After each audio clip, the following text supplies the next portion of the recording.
Assalamualaikum warahmatullahi wabarakatuh.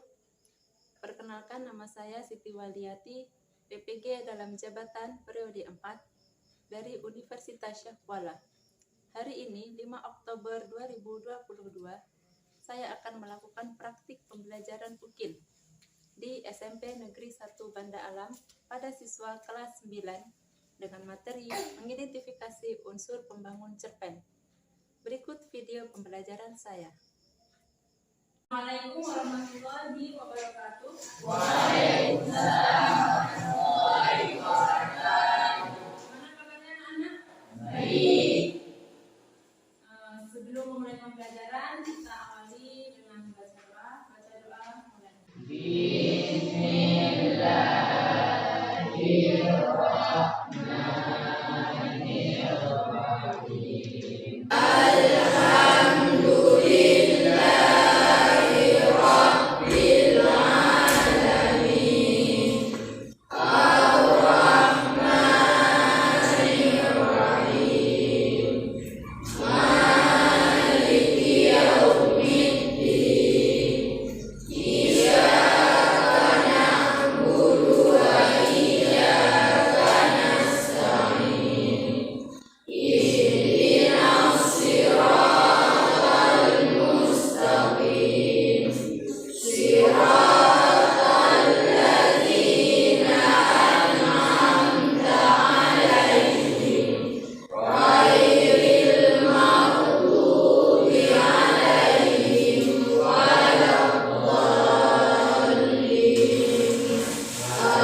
Baik, hari ini ada teman kita yang tidak hadir? Hadir semua ya? Ya. Sebelum kita masuk ke pembelajaran kita hari ini, mau tanya nih, adakah di antara kalian yang pernah membaca cerpen? Ada. Siapa? Iya. Pernah baca cerpen? Iya, cerpen apa? Penjual koran. Penjual koran. Berarti Rizky tahu dong, apa sih cerpen itu? Ada yang tahu? Apa ya cerpen ya? Ayo silakan di tangan yang tahu. Apa ya cerpen? Ya silakan apa? Cerita pendek. Makanya dikatakan cerpen. Berarti cerita pendek. Jadi cerpen itu jumlah katanya tidak lebih dari 10.000 kata. Dan di dalam cerpen itu hanya ada satu masalah. Tuh ya, yang dikatakan cerpen. Biasa cerpen itu dalam sekali duduk kita akan selesai membacanya. Sebentar, teksnya hanya pendek. Kita dikatakan cerpen, cerita pendek. Oke, sekarang mau tanya lagi nih, apa sih manfaatnya kita membaca cerpen? Ada yang tahu? Silakan di tangan. Apa? Menambah pengetahuan. Menambah pengetahuan. Jadi selain menambah pengetahuan, juga bisa menumbuhkan rasa empati pada diri kita. Selain itu juga menumbuhkan kreativitas. Kenapa? Karena semakin kita banyak membaca, akan semakin banyak menambah kosakata, pengetahuan kosakata pada diri kita. Itu dari manfaat cerpen. Oke, kita lanjutkan dengan materi kita hari ini. Ya, tujuan pembelajaran kita hari ini yang pertama, mari kegiatan pembacaan siswa mampu menentukan unsur intrinsik yang ada dalam teks cerpen. Yang kedua, melalui kegiatan membaca, diharapkan peserta didik mampu menentukan unsur ekstrinsik. Ya, jadi materi hari ini tentang unsur intrinsik dan unsur ekstrinsik. Kami tadi sebelumnya mau tanya, jadi dalam sebuah menulis cerpen itu ada unsur-unsur pembangunnya.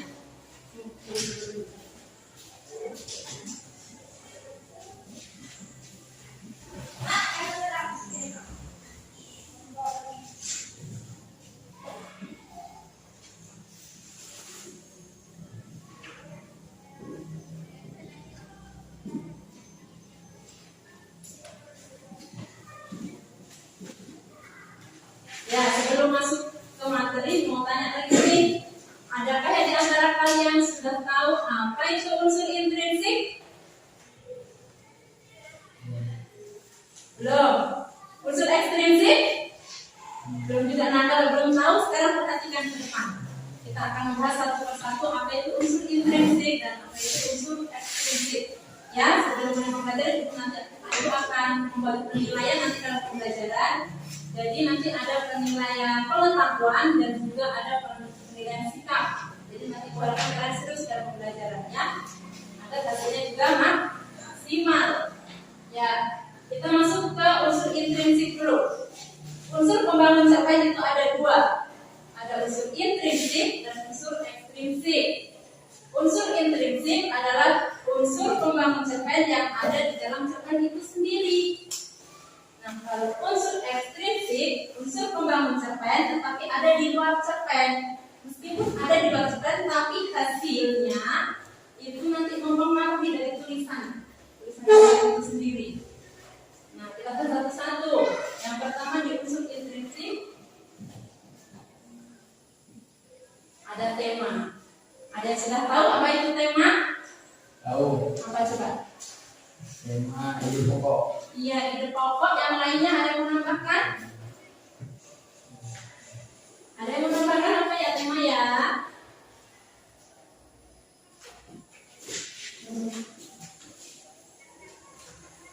Ini tema. Tema adalah ide atau dasar cerita. Jadi kalau ide pokok tadi itu biasanya ada dalam sebuah paragraf.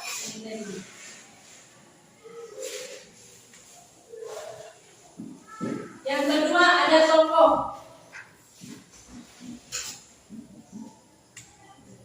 Tokoh, apa itu tokoh? Nah, ada lagi? Ada lagi apa tokoh? Ada yang mau tunjuk tangan? Silakan. Apa tokoh ya? Pelaku yang berperan di dalam cerita itu tokohnya. Pelaku yang berperan di dalam cerita itu dia disebut dengan tokoh. Siapa pelakunya? Nah, kemudian tokoh di sini ada dua. Ada tokoh utama dan ada tokoh pembantu. Tokoh utama itu adalah tokoh sentral, tokoh yang memiliki peran penting dalam cerita. Dan biasanya tokoh utama itu sering muncul dalam cerita dari awal sampai akhir cerita itu ada terus ya. Yang dikatakan tokoh utama. Dan di dalam cerita tersebut ceritanya itu menceritakan tentang tokoh utama, tentang cerita lain, tentang kehidupan dia, hobi dia. Jadi itu disebut dengan tokoh utama. Dan yang kedua ada tokoh pembantu.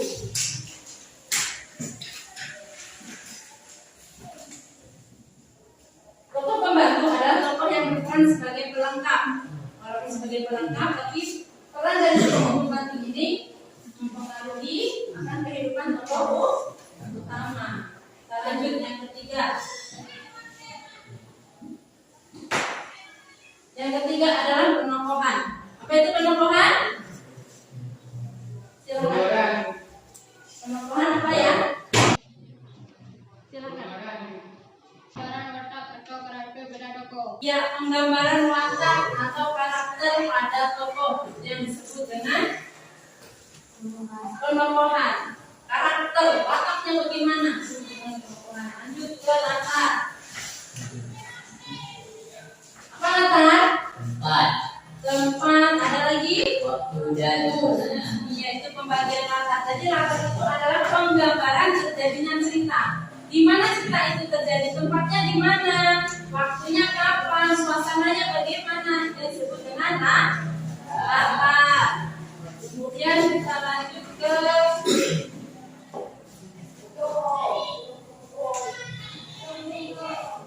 sudut pandang. Ya, sudut pandang. Ada yang sudah tahu apa itu sudut pandang? Sudut pandang adalah cara penulis menempatkan dirinya di dalam cerita. Ya, sudut pandang adalah cara penulis menempatkan dirinya dalam cerita. Sudut pandang. Sudut pandang ini ada dua. Sudut pandang orang pertama dan sudut pandang orang ketiga. Ya, kalau di dalam cerita sudut pandangnya ada sudut pandang orang pertama dan sudut pandang orang ketiga. Itu pada orang pertama berarti pengarang itu menempatkan dirinya ada dalam cerita tersebut. Dan biasanya menggunakan kata aku, saya. Misalnya nih, hari ini aku sangat sedih karena aku tidak dapat uang jajan. Berarti siapa tokoh utama di situ? Aku. Berarti dia menggunakan sudut pandang orang berapa? Pertama apa ketiga? Pertama, menggunakan kata aku. Hari ini hari sangat sedih karena dia sangat lapar dan dia belum makan dari pagi. Sudut pandang orang berapa? Ketiga. Kenapa sudut pandang orang ketiga? Karena menggunakan kata dia siapa dia? Haris. Tuh ya. Kita lanjut lagi ke alur. Ya, alur adalah jalinan peristiwa dalam cerita. Jadi dalam sebuah cerita itu ada jalinan peristiwa dan peristiwa itu saling terhubung. Jadi disebut dengan alur. Alur ada 3, ada alur maju, alur mundur, dan alur lagi keamanan. Baik keamanan. Saya sudah tahu amanat. Ya, amanat adalah ajaran yang berupa atau pesan di dalam sebuah cerita. Amanat biasanya berupa nilai-nilai positif dalam cerita. Oke, kita lanjut ke unsur ekstrinsik. Unsur ekstrinsik itu ada 3 dalam cerita. Yang pertama adalah latar belakang penulis.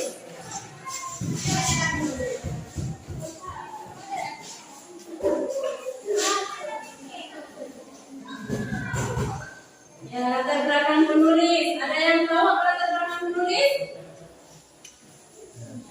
Ya, latar belakang penulis meliputi pengalaman pribadi penulis, riwayat hidup penulis, dan aliran sastra penulis. Misalnya, seorang anak yang suka main handphone, maka dia akan mudah bercerita tentang handphone. Orang yang hidupnya di sawah atau seorang petani, maka dia akan lebih mudah bercerita tentang padi, tentang cangkul, tentang hama, ya kan? Dia disebut dengan latar belakang penulis. Ya, orang yang sukanya hobinya di kereta, misalnya, dia pasti akan mudah bercerita tentang kereta. Yang dikatakan latar belakang penulis. Yang kedua,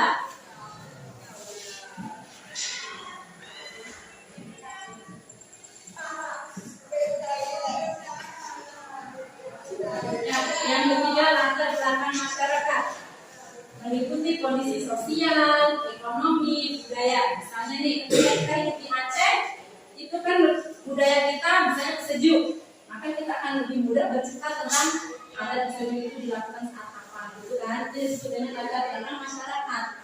Dan yang ketiga adalah nilai.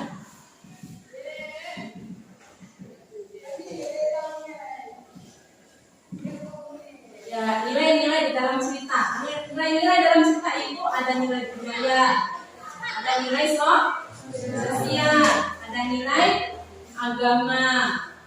Tuh, yang disebut dengan nilai-nilai di dalam cerita. Misalnya nih, ada sebuah cerita. Pulang sekolah, Haris melihat seorang kakek-kakek yang berjalan. Kakek tersebut dia keberatan membawa sebuah barang. Karena kasihan, si Haris pun menawarkan bantuan kepada kakek dan membantunya untuk membawakan barang-barang tersebut. Nilai apa dalam cerita tadi? Sosial, budaya, agama, sosial. Itu dikatakan nilai sosial dalam sebuah cerita. Oke, sampai di sini sudah paham? Ada yang ingin bertanya? Sudah paham semua ya? Baik, kalau sudah paham, kita akan bekerja kelompok. Ya, di sini dari bagi kelompoknya untuk kelompok 1 Nahrul, Salwa, si Irsandi, dan Rizky. Kelompok 2 Deva, Nazan, dan Arikana. Kelompok 3 Haris, Faizal, Maulida, Usna, dan Zainal. Kelompok 4 Rizky, Raizatul, Alisa, Oja. Silakan duduk di kelompoknya masing-masing.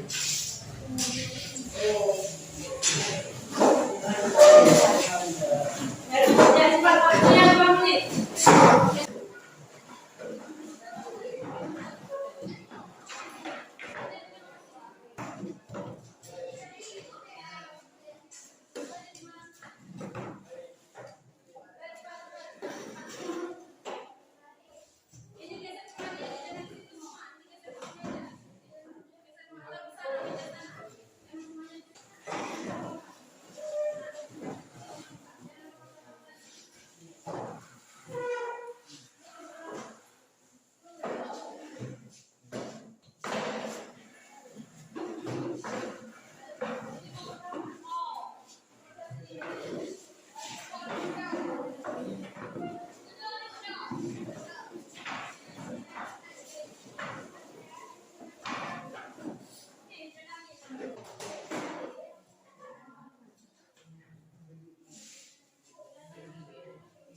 Ya, silakan kalian baca secara senyap.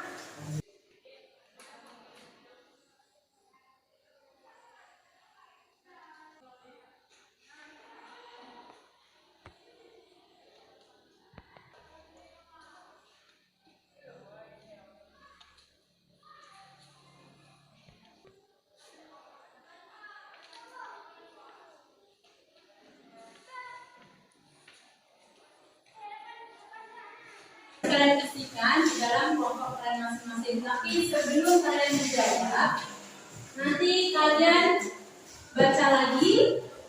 Karena satu kelompok dan kelompok lain itu berbeda. Untuk kelompok satu itu menentukan tema dan amanat untuk kerjanya. Untuk kelompok dua itu menentukan tokoh utama dan karakter. Kemudian untuk kelompok 4 kelompok 4 menentukan sudut pandang dan nilai-nilai di dalam cerita, dan kelompok 3 menentukan alur dan latar dalam sebuah cerita. Kalian kerjakan dulu masing-masing, nanti didiskusikan dengan teman satu kelompok.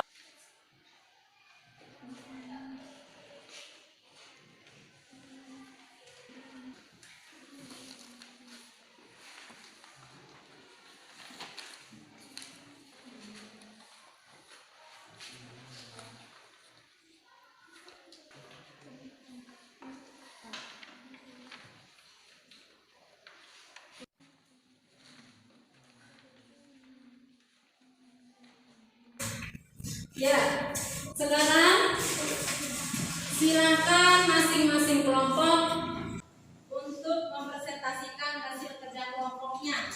Jadi kita mulai dulu dari kelompok 2. Kelompok 2 sudah selesai kan?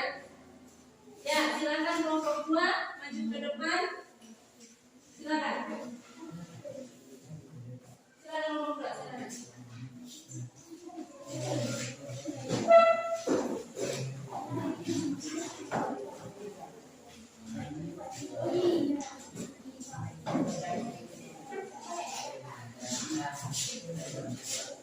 Sudah siap kelompok 1?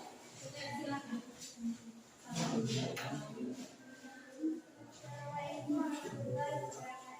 Waalaikumsalam warahmatullahi wabarakatuh.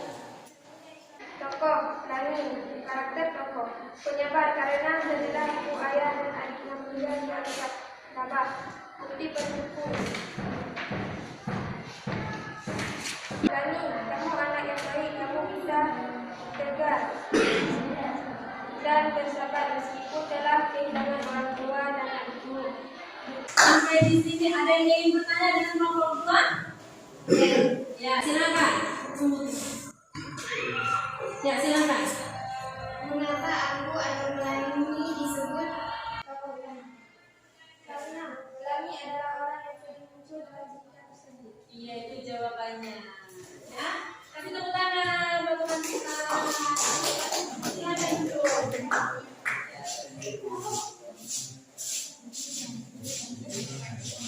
Selanjutnya.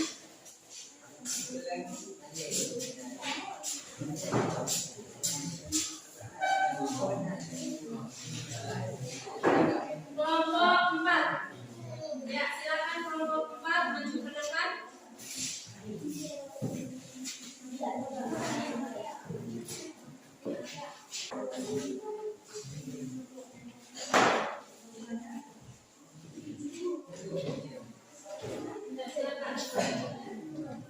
Assalamualaikum warahmatullahi wabarakatuh. Waalaikumsalam warahmatullahi wabarakatuh. Kami dari kata aku di dalam cerita penulis. Nilai kehidupan yang terdapat dalam cerpen, nilai sosial, bukti pendukung dalam teks. Karena beruntung akan mempunyai tetangga yang baik, namanya Bibi Hani. Beliau selalu membantuku. Nilai agama, bukti pendukung dalam teks. Karena Pelangi, kamu anak yang baik, kamu bisa tegar dan sabar meskipun telah kehilangan orang tuamu. Oke, sampai di sini ada yang ingin bertanya? Ya, silakan. Daripadanya disebut sudut pandang yang pertama. Karena menggunakan kata aku di dalam meminta atau Menggunakan kata aku, makanya disebut sudut pandang orang pertama. Kasih tepuk tangan buat teman kita. Ya, silakan. Kemudian kelompok 3. Silakan kelompok 3.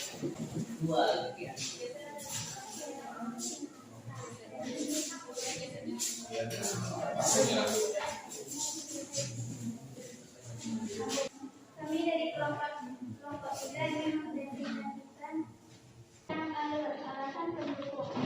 Karena rangkaian peristiwa yang ditulis berurut mulai dari rangkaian peristiwa masuk ke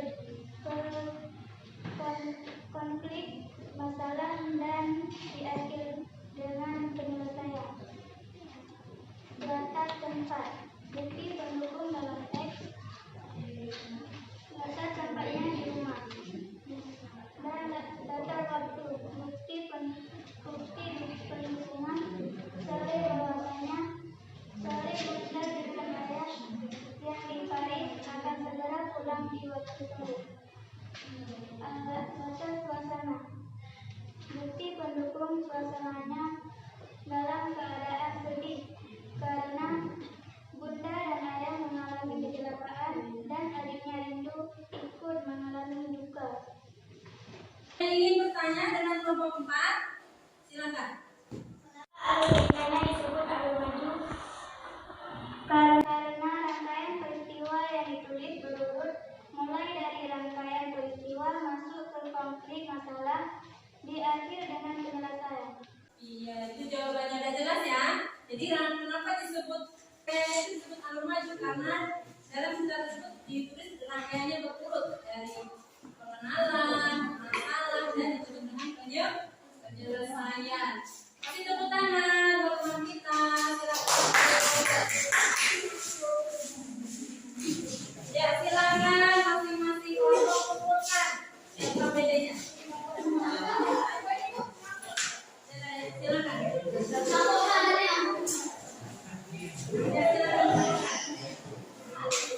Kemudian silakan duduk di tempat masing-masing ya.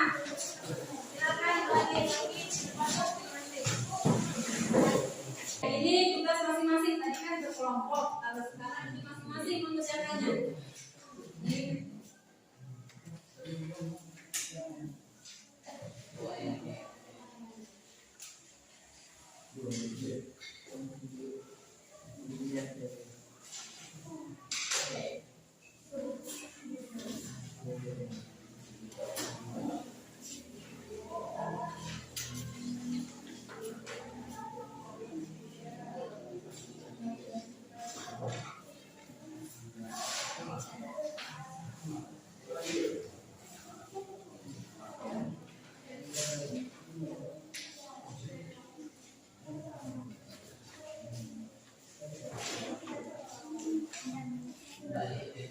Semuanya sudah dapat?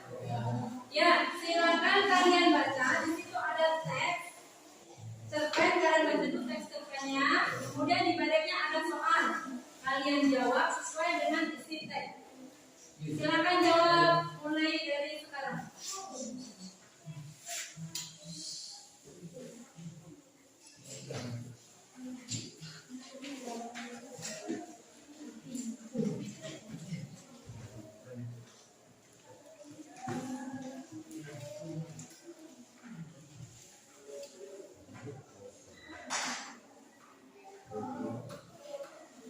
Kerjakan masing-masing. Baca dulu teksnya.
Intrinsik. Yang kedua, ekstrinsik. Yang ada di unsur intrinsik yang pertama apa? Yang kedua,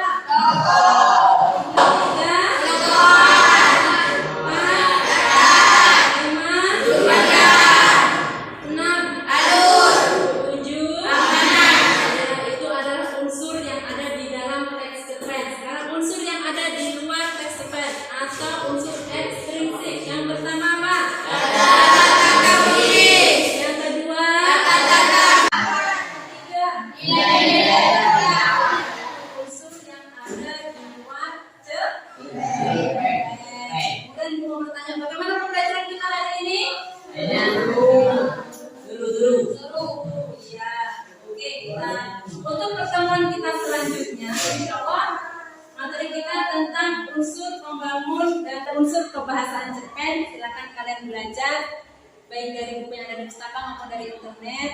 Kemudian jaga kesehatan biar supaya besok kita dapat berjumpa lagi di sekolah. Dan karena materi kita sudah selesai dan waktu sudah habis, kita pandai sampai di sini. Akhiri, wassalamualaikum warahmatullahi wabarakatuh. Waalaikumsalam warahmatullahi wabarakatuh.